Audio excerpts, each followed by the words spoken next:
Pagamento do rateio do saldo remanescente do Fundeb aos profissionais da educação básica. Pagamento do rateio do saldo do incentivo financeiro para agentes de combate a endemias e agentes comunitários de saúde. Como fica tudo isso nesse final de mandato? Olá pessoal, para quem não me conhece, meu nome é Vinícius Santos. Eu atuo há mais de 10 anos na fiscalização da administração pública municipal, como auditor de controle externo do Tribunal de Contas dos Municípios de Goiás. E a intenção desse canal é a gente discutir os principais assuntos da administração pública, sem a gente ficar apegado a jargões técnicos, a discussões doutrinárias ou discussões jurisprudenciais. É ser direto ao ponto para a gente resolver as principais questões que hoje afligem os gestores públicos no geral. Quem quiser pode ter acesso ao material de apoio que contém tudo o que foi discutido no nosso vídeo de hoje, que você pode acessar através do link que eu vou deixar na descrição, informando a palavra-chave do vídeo que será informada no decorrer da nossa discussão, ok? Então, pessoal, havia uma discussão sobre se era possível ou não, juridicamente, fazer o pagamento do rateio do saldo remanescente do Fundeb, né?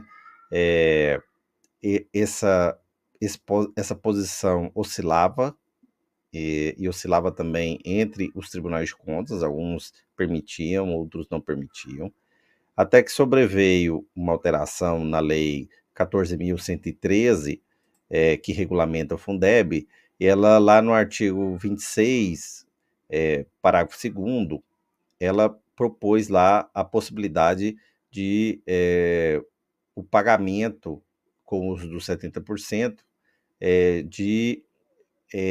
ela diz assim, ó, poderão ser aplicados para reajuste salarial sob a forma de bonificação, abono, aumento de salário ou atualização ou correção salarial. Então, ela meio que permitiu a criação do rateio. No caso do agente comunitário de saúde e o agente de combate a endemias, nós temos uma lei federal, 11.350, de 2006, ela cria lá o incentivo financeiro pago pela União, e hoje entende-se que é possível o rateio do saldo remanescente desse incentivo financeiro aos ACS e aos ACS. Lembrando que tem a peculiaridade que o dinheiro transferido pela União não entra na despesa de pessoal, né, para custeio da remuneração dos agentes de combate a endemias e agentes comunitários de saúde não entram dentro da despesa de pessoal.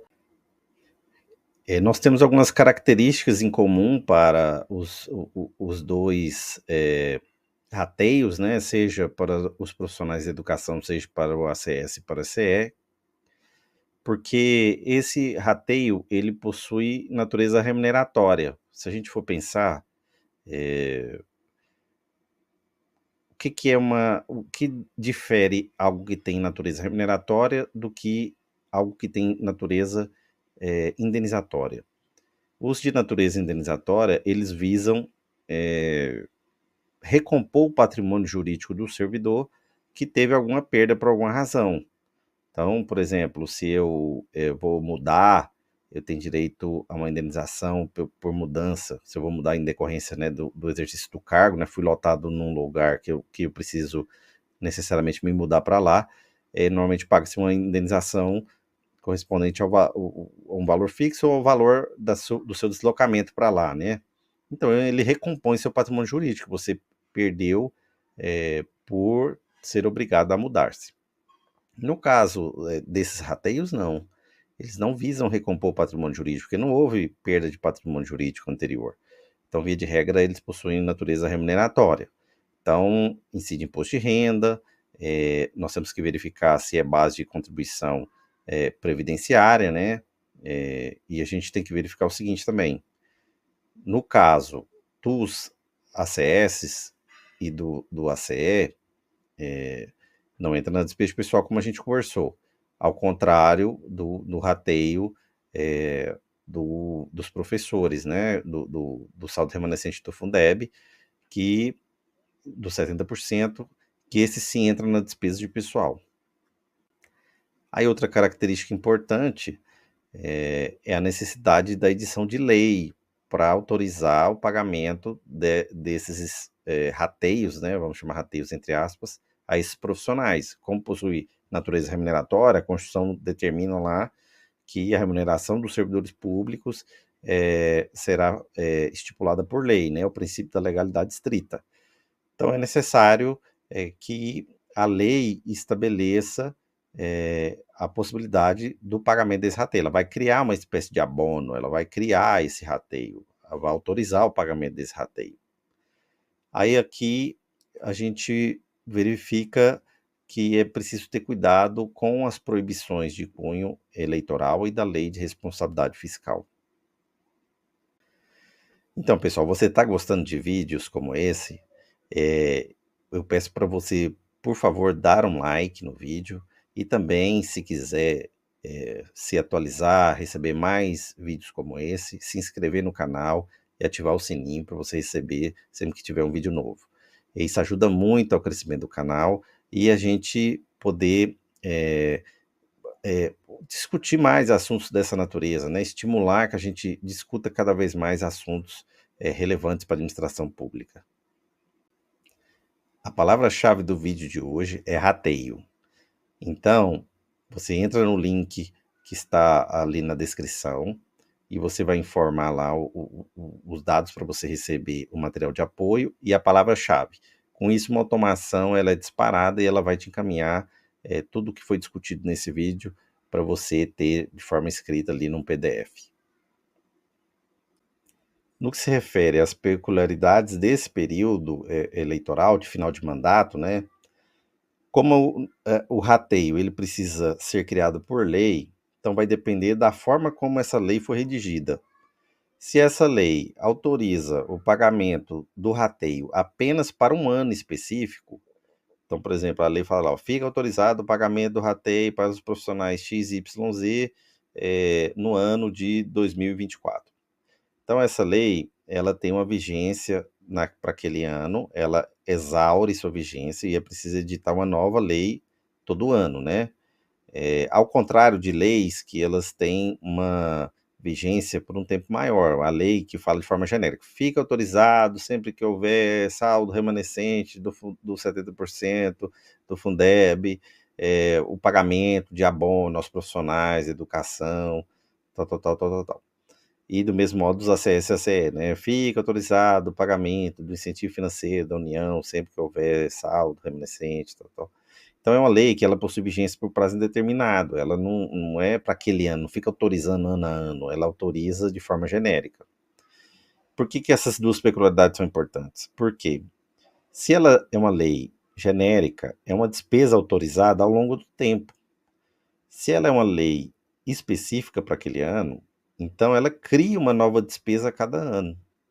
E, como a gente já conversou, no final do mandato, nos últimos 180 dias do mandato, você não pode criar nenhum tipo de despesa que aumente a despesa de pessoal. Então, via de regra, como essas despesas aumentariam a despesa de pessoal, você ficaria vedado de criar em razão da lei de responsabilidade fiscal.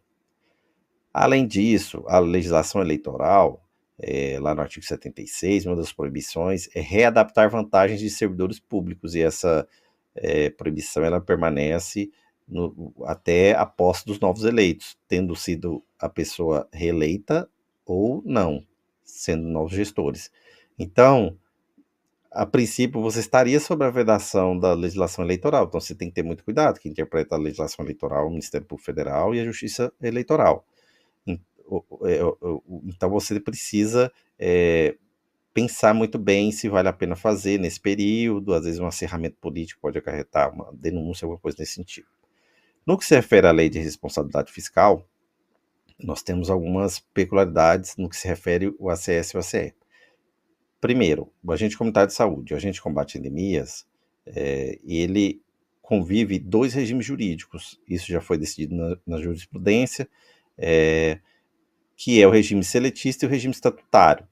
Então, aquele que é do regime estatutário, o princípio da reserva legal estrita, né? Então, só pode criar vantagem por lei. Se a lei for específica ano a ano, a princípio, você não poderia pagar esse incentivo sem a adição dessa lei, né, de nova despesa. Já se eles forem seletistas, não.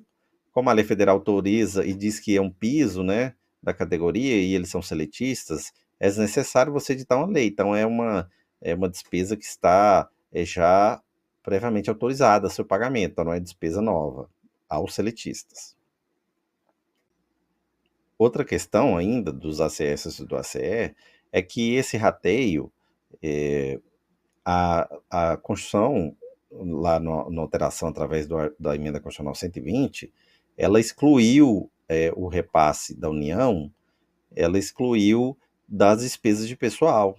Então, se ela não conta na despesa de pessoal, e a proibição da lei de responsabilidade fiscal é aumentar a despesa de pessoal nos últimos 180 dias do mandato, então há uma lacuna ali, uma dúvida se era possível conceder esse rateio agora, né? Então, nos casos em que não há uma legislação que autorize o pagamento do rateio sempre, e sim a necessidade de edição de uma lei específica que autorize o pagamento especificamente para cada ano, né?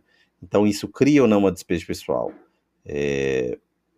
Se a gente verificar o que diz a lei, né, a Constituição, estritamente, a princípio não configuraria aumento da despesa pessoal. Então, são muitos detalhes que o gestor deve observar nesse final de mandato, para não errar, né, para não incidir numa dessas proibições, ou aumentando a despesa pessoal, infringindo a lei de responsabilidade fiscal, ou mesmo readaptando vantagens, fazendo alterações na remuneração do servidor público, que pode acarretar a incidência das vedações da legislação eleitoral. Uma questão aqui de boa prática é a gente atrelar o rateio dessas vantagens, né, a criação desses abonos, seja para os profissionais de educação, seja para os agentes comunitários de saúde ou para os agentes de combate a endemias, atrelar o pagamento disso a desempenho, né? Que esse servidor atinja certos graus de desempenho, para que não ficar ali pagar para todo mundo de qualquer jeito, apenas estando no efetivo exercício. Não, talvez metas de desempenho, seja para o profissional de educação, seja para o profissional ACS e ACE, estimula, né, estimula a boa gestão dos serviços públicos, né, seja de educação, seja de saúde. Você quer saber mais sobre a finalização de mandato e as providências que você tem que tomar? Clica aqui nesse vídeo do card ao lado e você vai entender melhor sobre o assunto.